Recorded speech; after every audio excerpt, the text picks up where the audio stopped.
Alright, what's going on, guys? It is your boy TKD, wanted to hear back in your PlayStation Source, and it is the end of the year. I can't believe it. I really can't believe it. 2020 has been crazy for a lot of different reasons, but today we're going to talk about the best PlayStation games of 2020. We're going through PS5 games, we're going through PS4 games, all of the PlayStation exclusives that I personally played. I'm gonna rank them right now for you guys, and it should be fun. But definitely let me know down below in those comment sections, because I will be missing big games that I didn't play, like Persona 5 Royal, like Demon Souls Remake. I guess you could, yeah. Demon Souls Remake. I know it's not called Demon Souls Remake; it's just called Demon Souls. Whatever. There's plenty of games that I also didn't play, so let me know your favorites down below in that comment section. But without further ado, let's go over my favorite PlayStation games of the year.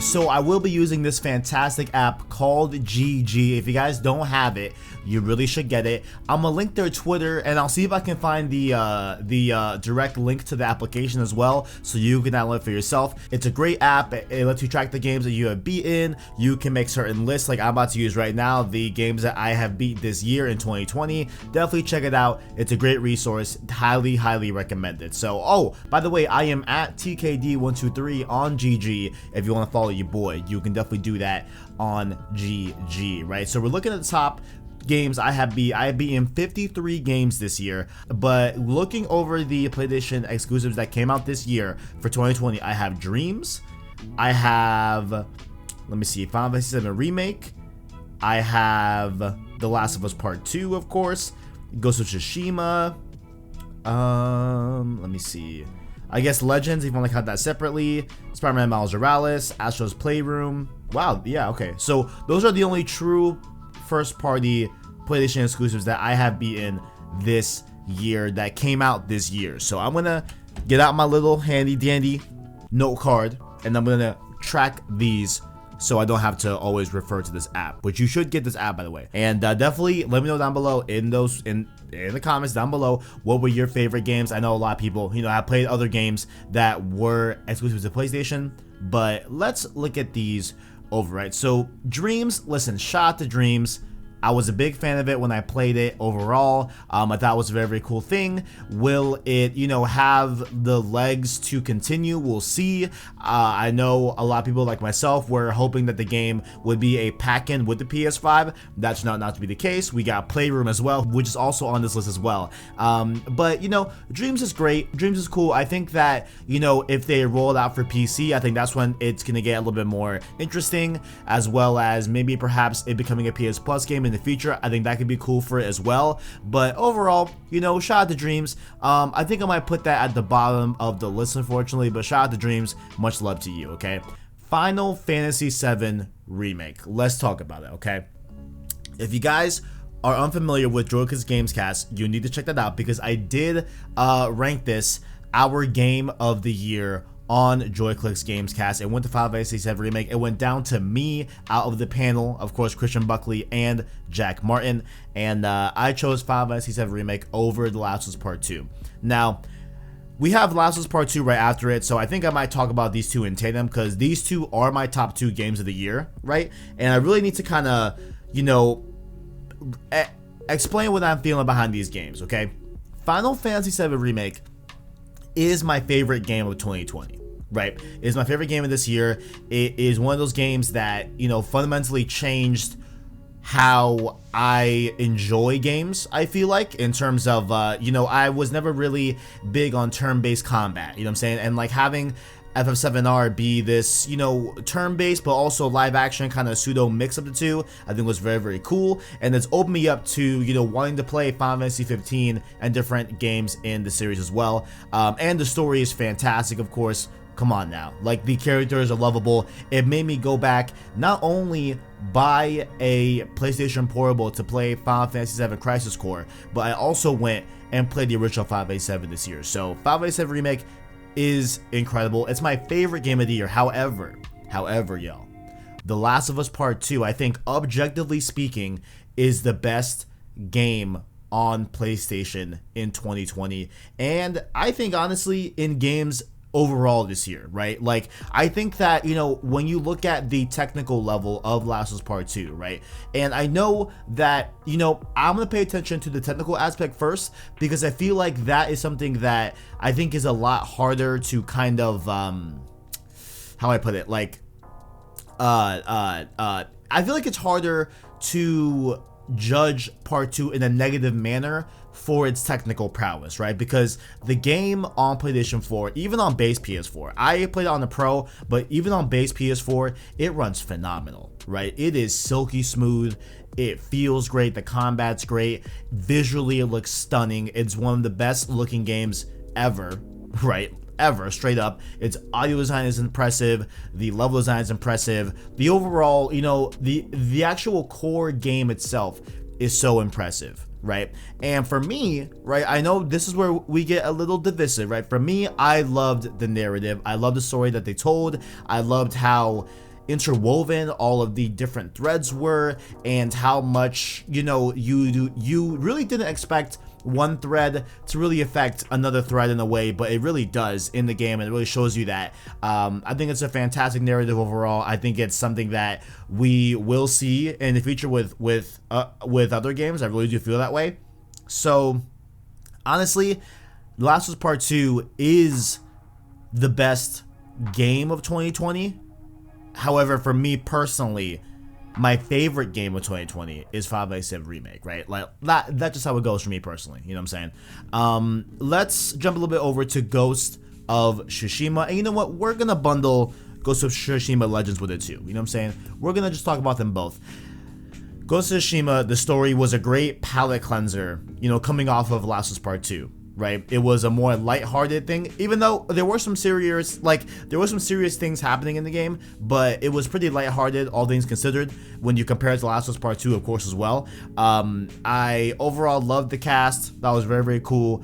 I think it is one of the best, if not the best, open world game that PlayStation has ever made. Honestly, for me, it's either because it's tough when we try to, you know, rank the open worlds of PlayStation, because I loved Horizon Zero Dawn, and I think I still rank Horizon Zero Dawn's open world a little bit more than Ghost, but they're right next to each other, you know what I'm saying? But I have a personal bias towards Horizon Zero Dawn. I love that game. But Ghost of Tsushima is a fantastic game.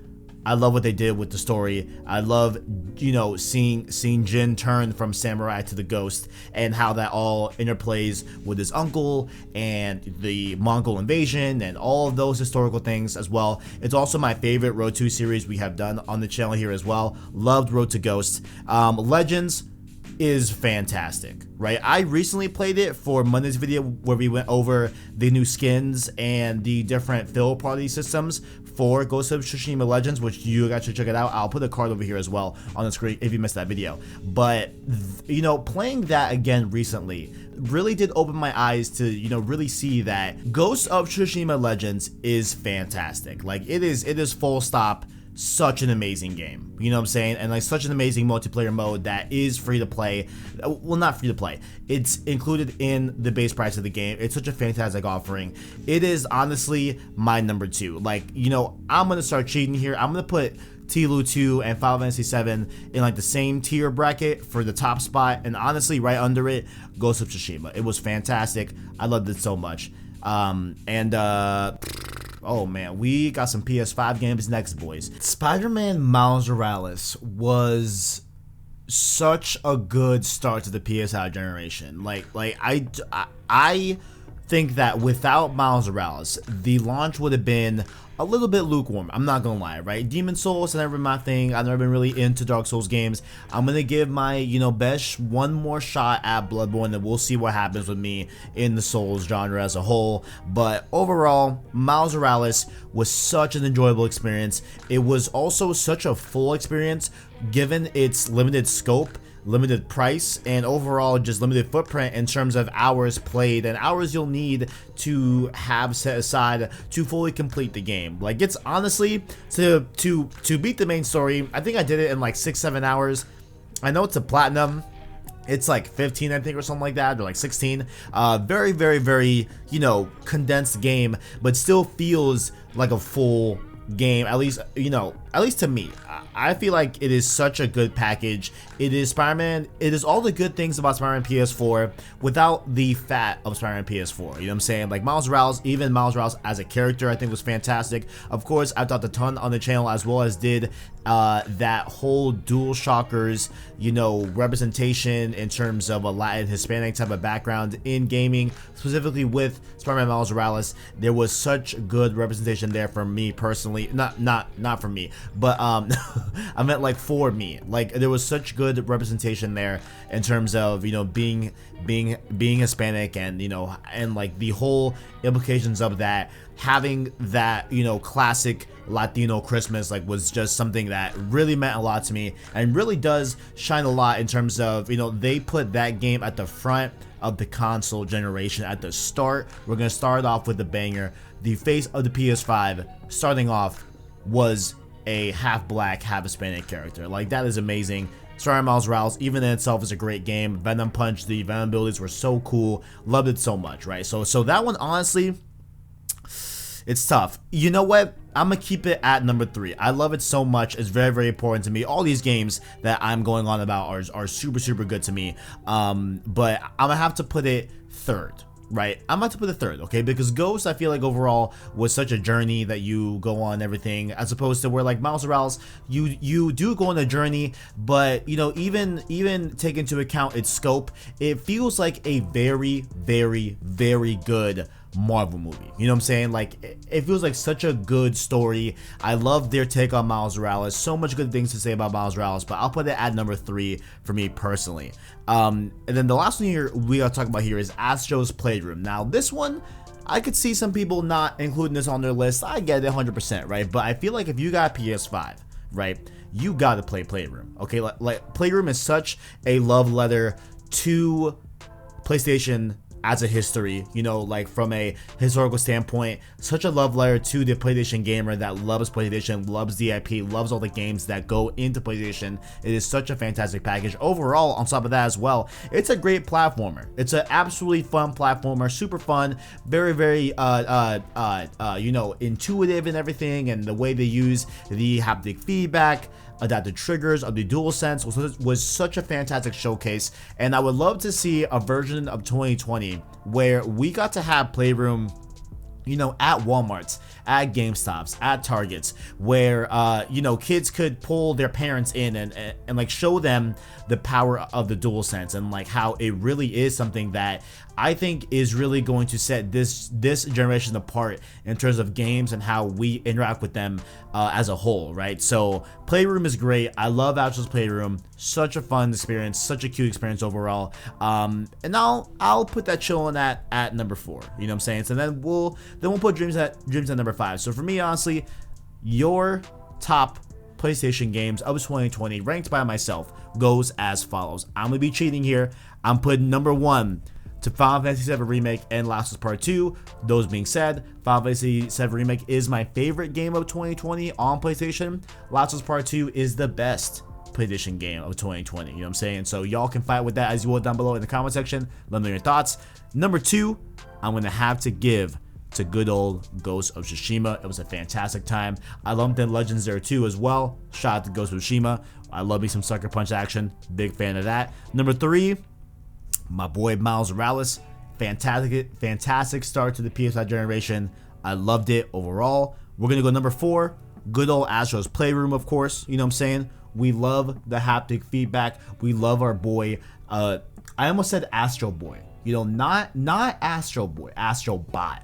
Shout out to Astro Bot. And number 5, we're gonna give it the good old Dreams. Shout out to Dreams, Media Molecule. I appreciate you. I love you. And I hope to see where Dreams goes in the future. But ladies and gentlemen, that has been my top PS games for 2020 for PlayStation 4 and PlayStation 5. It's been a great year for gaming. Cannot wait to see what happens next year. Wink, wink, nudge, nudge as the topic for the next video in this style to end off the year. We're talking about some 2021 games for PlayStation. But overall, hope you guys enjoyed. Down below, let me know your thoughts in the comments below. How are you guys feeling about these games? What are your personal rankings for your top PlayStation games for 2020? Let me know your thoughts down in the comments below. And make sure also, while you are down there, to check check out our description where you can find links to our Discord, our Twitter, and our Anchor link. That way you can listen to our long form content and podcast format. Those of course being Road to PS5, Road to Miles Morales, and plenty of other Road to series coming in the future in 2021. Like the video if you enjoyed it, as well as his regard to PlayStation Store to keep up with the latest and greatest in PlayStation. Thank you all for watching, and as always, greatness awaits.